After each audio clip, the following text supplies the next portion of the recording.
Does cash flow matter? Stay tuned.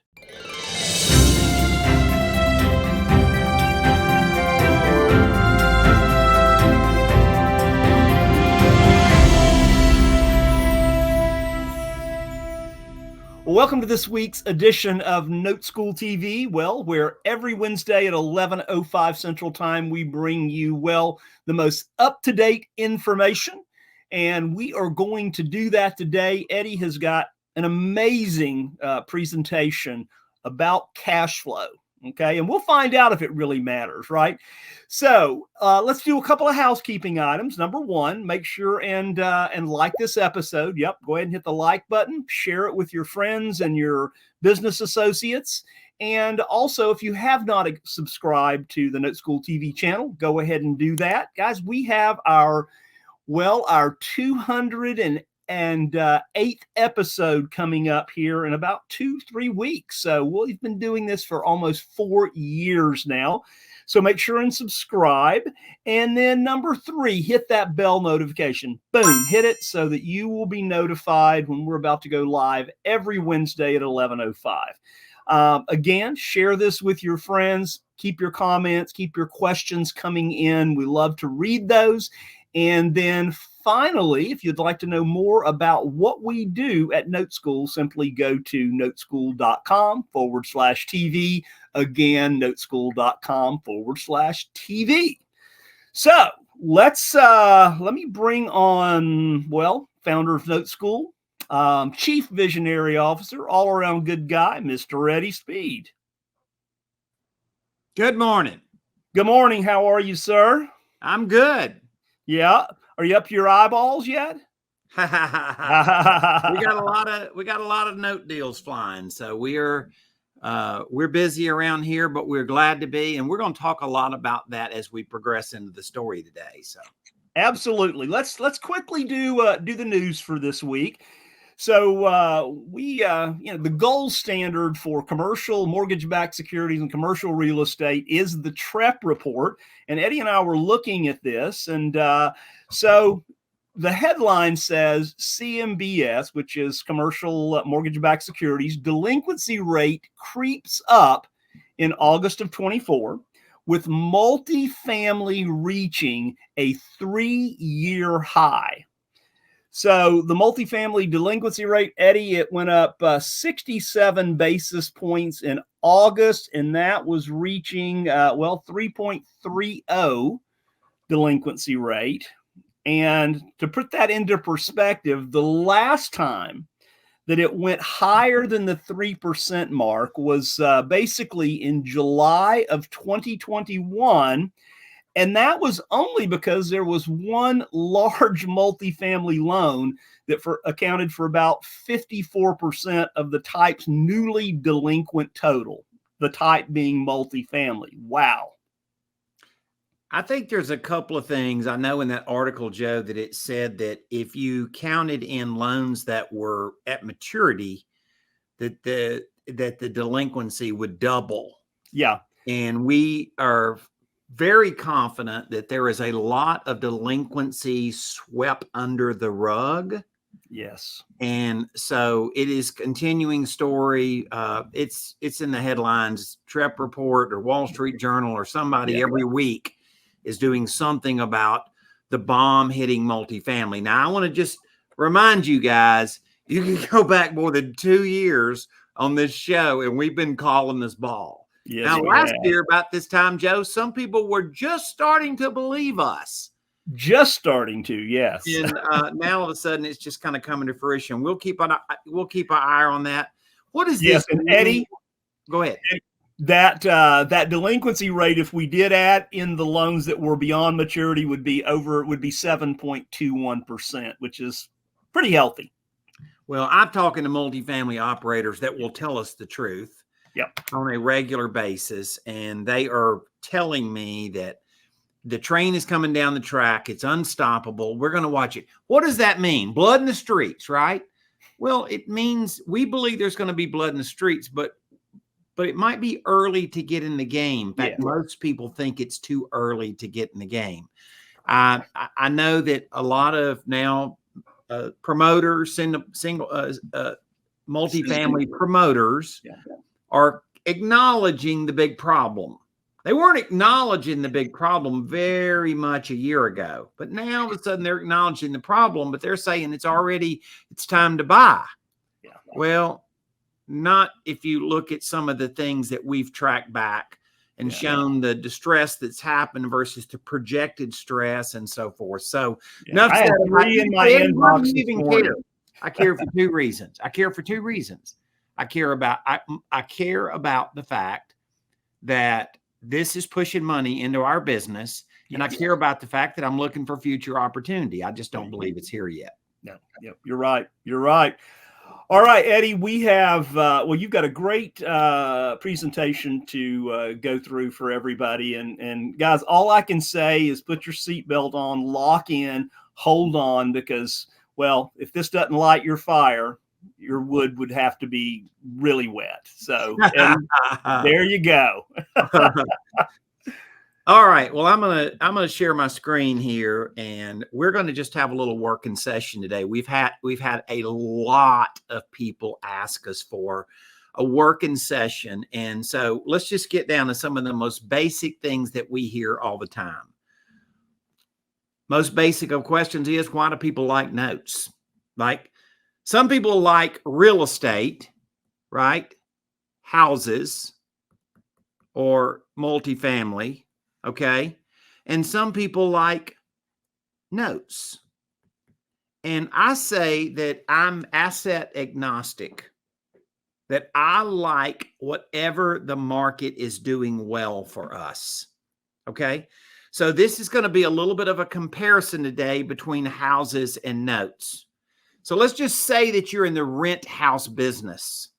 Is there any stress involved? Huh? Anybody find any stress or headaches related to rent houses? Is it really cash flowing? Is it really making a lot of money? Okay. So that's an issue. And the other thing is people say, well, I love rent houses because they go up in value. So where's the market going as far as value changes, right? So what is the real estate market, and what does that really mean right now when you're looking at a flat fact that pretty much statistically we're looking at pretty much a flat market? So let's talk about notes, the note side of the business. And the answer is that when you're buying notes, it is let's just call it less stress. It has been said that you can own 1,000 notes for the same amount of work as owning 50 or 60 rentals, right? That's a lot less work. That's a lot less headaches. That's a lot more vacation and a lot more me time and a lot less, aggravation time. I'm going to say cash flow times 2 to 3 times. What? Eddie says that a note will cash flow 2 to 3 times what a rent house will cash flow? Stay tuned and I may prove it. Stay tuned and I may actually show you the facts to prove to you why that's a truth. All right. And the third thing is I have a cushion. And that cushion is that when I buy a note, I buy that note at far less money than what the property is worth. See, when you buy a rent house, you're buying at full market value.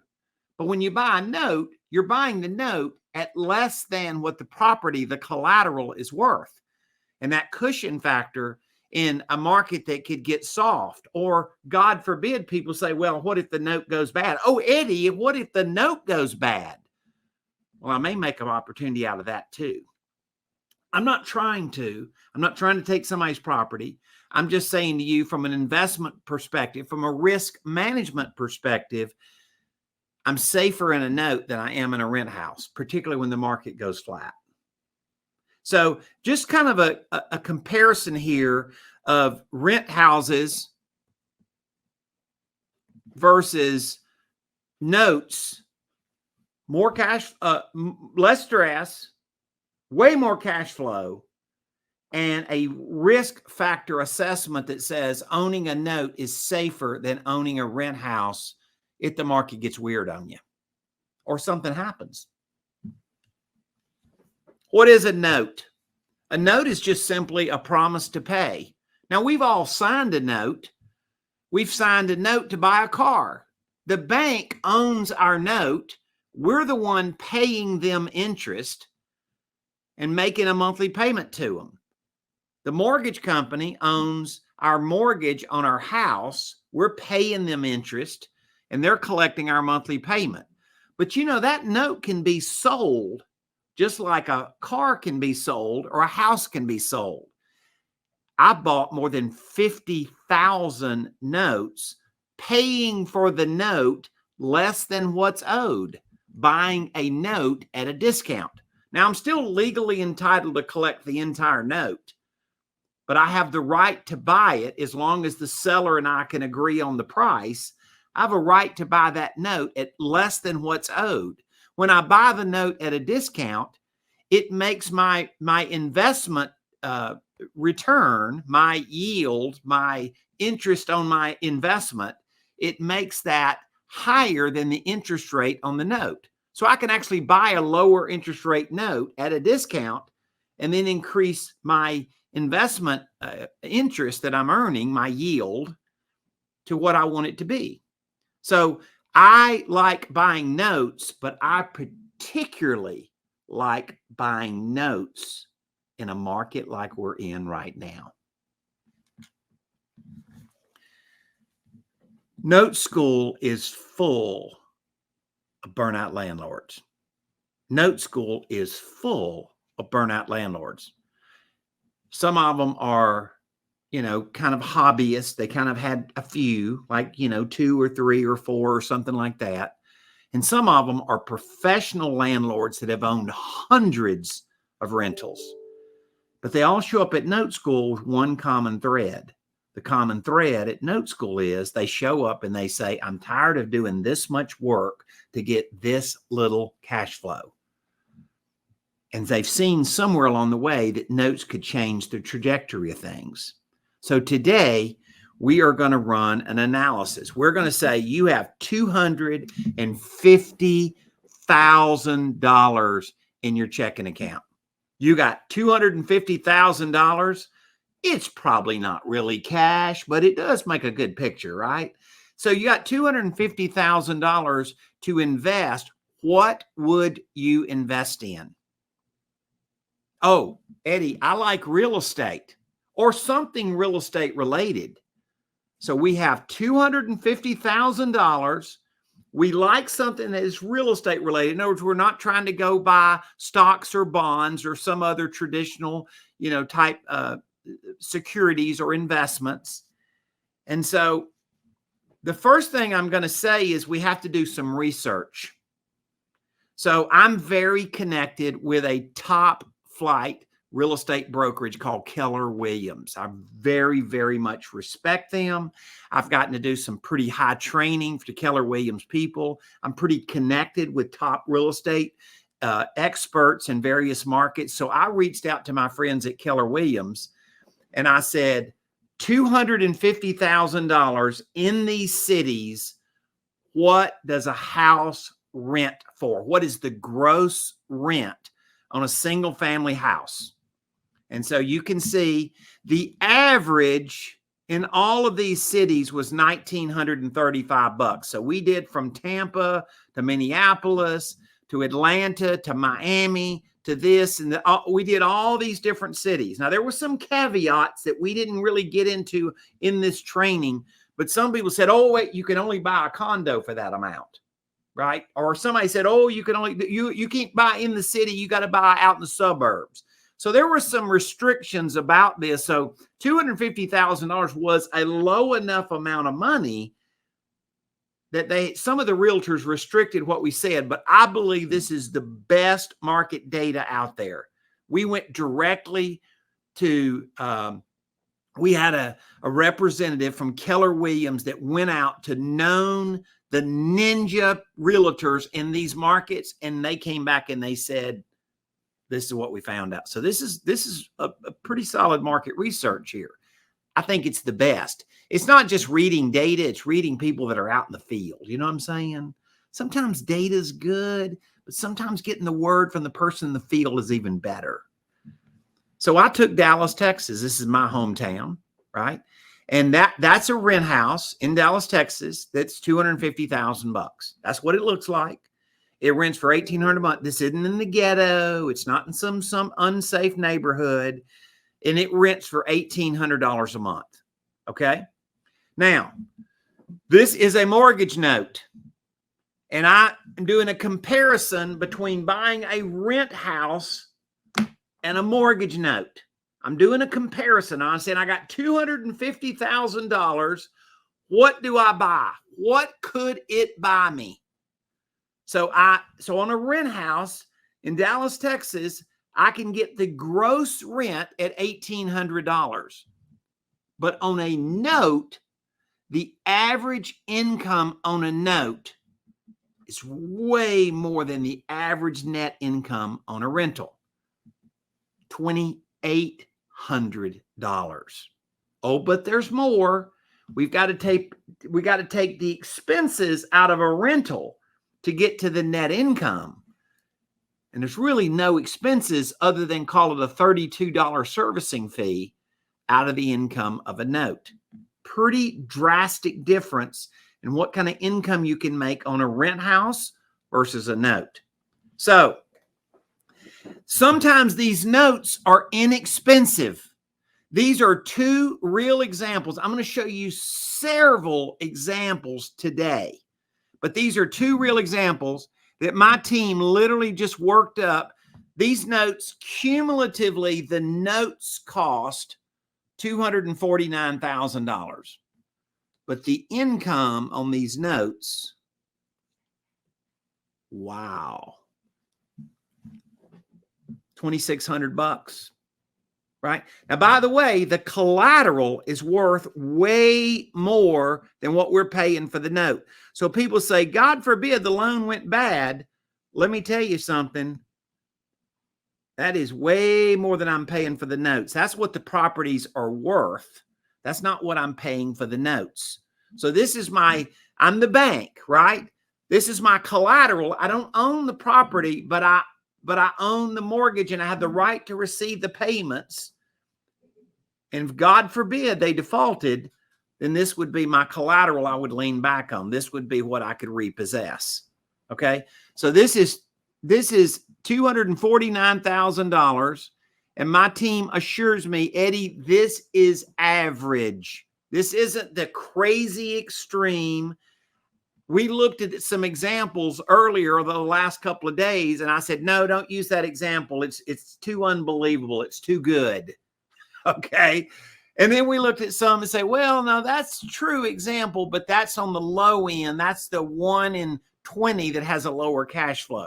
So we believe that what we're saying to be correct is that these are notes. These are notes that we traded through our platform. These are notes that came through our NoteSchool membership that our NoteSchool members bought. Combined income on these two assets, right at $2,600. Average is about $2,800. But I wanted to show you I wanted to give you a frame of reference. So if I can compare rent house and show you that house, I want to show you buying a note secured by these houses. Remember, I'm buying a note with a monthly payment, but the property is my collateral in case something goes wrong. So I want to look at this and I want to say, here's my note and my income on this note. My income on this note is $2,800 a month. Now, just say that I could have $50 for servicing expense. That's more than I really probably have.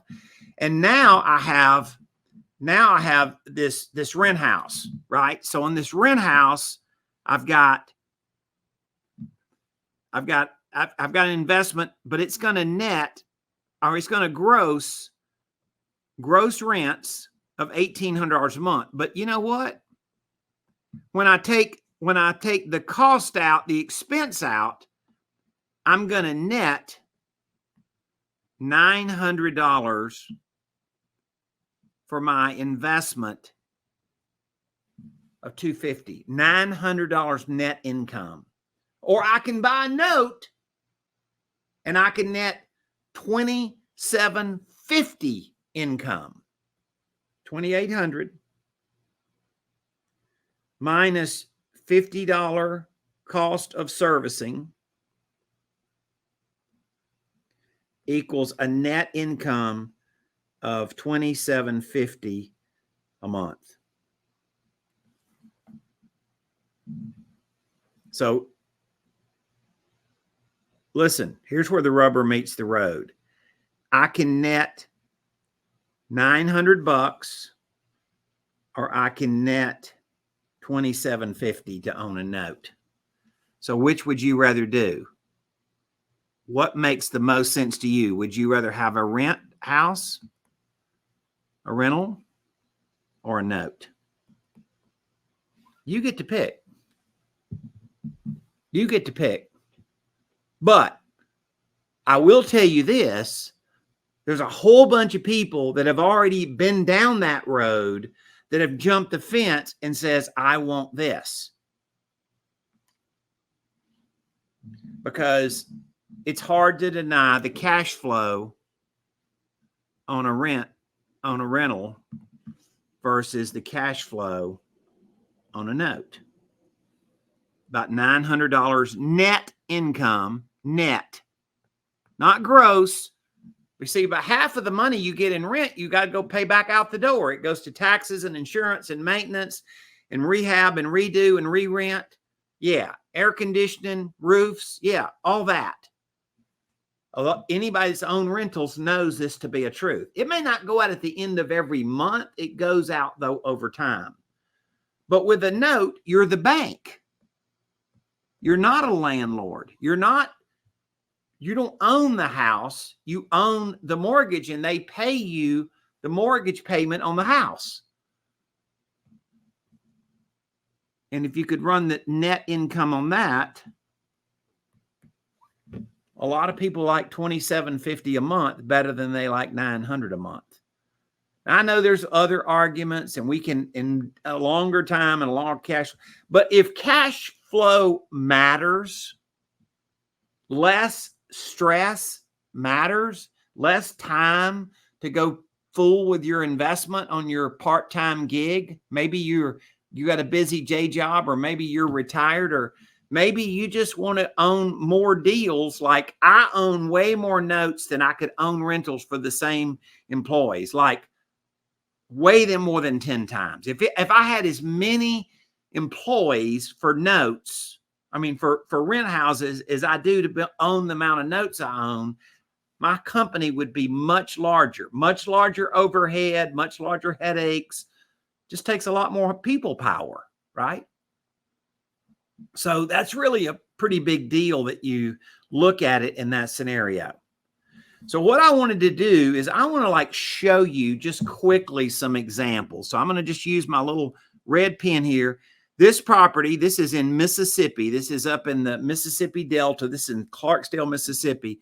This note costs $5,600. This is actually what a student paid for this note.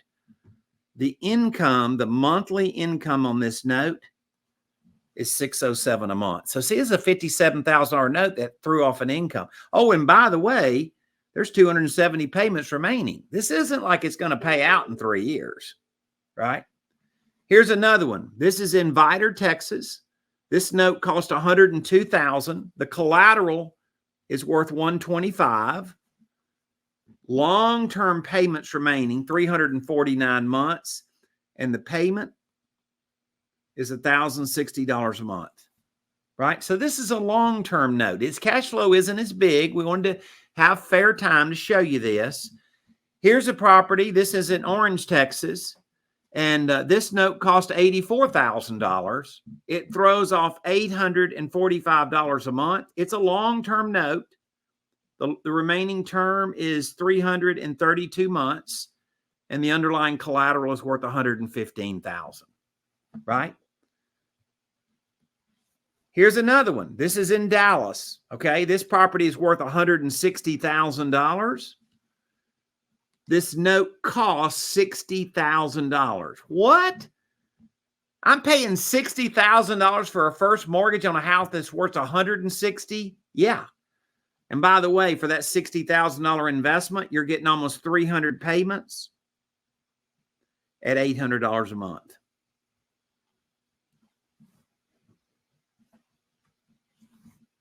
Here's one in Michigan. This note cost $33,000. The property is worth $95,000, and the note payment is $500 a month. For $33,000, call it $350.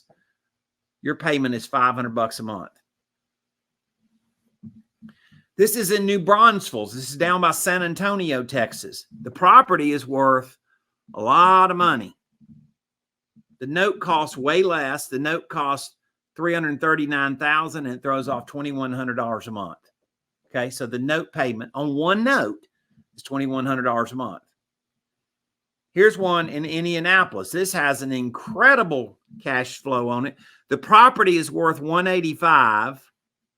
The note costs $137,000, and the monthly payment. This is a shorter term note. The monthly payment is almost $2,000 a month for a $137,000 investment. This property is worth $225,000. This is up in Indianapolis. This note cost $100,000, $102,000, and the monthly cash flow is $1,320 a month. The point is that absolutely positively, what we're demonstrating here is there is cash flow in notes. People say, well, Eddie, how many examples? You showed me. Okay, Eddie, you showed me a dozen examples. That's cool. How many do you have? Call it countless. Certainly have hundreds, certainly have thousands. This is just the math that we're used to in our industry. And so when we refer to saying a note has way better cash flow than a rental, or a note has way less aggravation than a rental, or a note allows me the freedom of just buying something with way better cash flow, with way less headaches. Is it true, Eddie, we've entered a note cycle? And the answer is there's nothing better than actual case studies and actual examples to show you the money. We're used to seeing it. In our camp, we're used to seeing note scenarios every day like this. But there has been a magnet from people coming to Note School over the last 18 months that are looking to not chase another rental, but looking to chase the great alternative of notes over and over and over. And I just thought it'd be fun today just to show you some real examples of very recent deals, all deals that have traded this year. These are just examples of different houses and different stories and different situations. And basically, that's how it works. This is what we do, right? Joe, what do you think? Well, that first example, Eddie, you say, well, I can put $250,000 and own this rental house, right? And I'll get $900 a month, or I can get 3 times as much and invest in a note. And all I have to do is really, we used to call it mailbox money, Eddie, but really it's not mailbox money anymore. It just is wired direct. We don't even have to go to our mailbox. We just, look in our account and the money shows up every month. All of these loans are serviced. Mm-hmm. So all of these loans are put with a servicer, and they're the ones dealing with the borrower and collecting the payments and handling the taxes and insurance.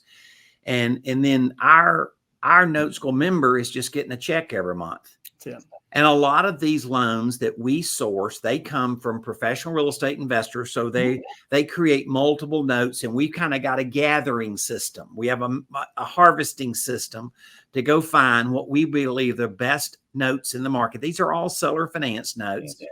And we go harvest these notes in the marketplace, and then we bring them to our Note School members. And so we've got a scenario where we essentially rent our back office to go do the things that they don't have to go spend the time to go chase this stuff. So that's exactly how it works. So we just thought it would be fun. We have had a huge amount of requests for people asking for this. And we just thought it would be really fun to just sit down and go break this down in a way that makes sense. Yeah. So Joe, I'm going to let you close us out, sir. All right. Sounds good, guys. Eddie, thanks so much for, well, the enlightenment there for most people. I'm sure there was a lot of you sitting there going, wow, that makes a lot of sense. And it does, right? We can make 3 times as much by owning a note versus owning a rental with no stress, all passive. Guys, just one other thing there. Again, if you want to know more about what we do at Note School, more about how to do this, simply go to noteschool.com/TV, noteschool.com/TV. And, well, we'll be gathering in Dallas November 8th and 9th for Note Expo. So check out the slide there on the screen there for information about how to register for Note Expo. We look forward to seeing you there November 8th and 9th. And guys, that is it. We'll see you same place, same time next week. Have a safe week and stay cool. Thanks.